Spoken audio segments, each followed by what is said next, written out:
Pandemi COVID-19 yang hingga saat ini masih berlangsung membuat masyarakat harus bersabar, khususnya dalam melakukan libur panjang di akhir Desember mendatang. Menurut Profesor Dr. Yuwono, bagi masyarakat Sumsel yang masih tetap ingin menikmati liburan akhir tahun, sebaiknya tidak pergi keluar Sumsel. Dikarenakan saat ini tingkat kesembuhan di Sumsel mencapai 83%, bahkan menuju ke angka 91%, sehingga menunjukkan saat ini Sumsel telah cukup kondusif.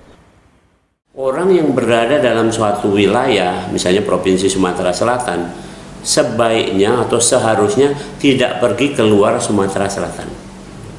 Sumatera Selatan ini kan sekarang sembuh udah 83%, akan menuju ke 91%. Artinya Sumatera Selatan sudah cukup kondusif. Jadi artinya lagi kalau kita nak wisata, liburan itu nanti akhir tahun ini saran saya, kalau cuma keliling Sumatera Selatan relatif aman, kira-kira begitu. Tapi kalau keluar ke 12 daerah yang berbahaya di Indonesia, ada 12 provinsi. Di Sumatera ini adalah Sumatera Utara, Riau, dan Sumatera Barat. Di Jawa seluruhnya kecuali Jogja.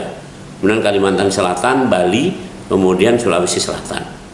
Nah, asal nggak pergi ke sana, kira-kira itu cara yang pertama, itu saran saya. Lalu seandainya jika masyarakat ingin pergi berlibur, pastikan dalam kondisi sehat.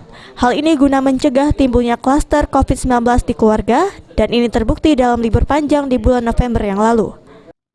Betul-betul pisahkan antara yang positif atau yang sakit dengan yang negatif.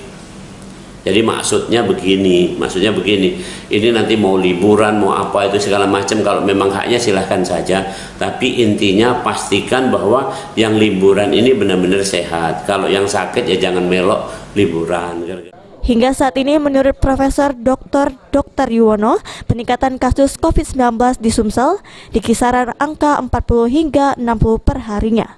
Firman Hidayat, PAL TV. Kalau sekarang bisa ada waktu, Pak?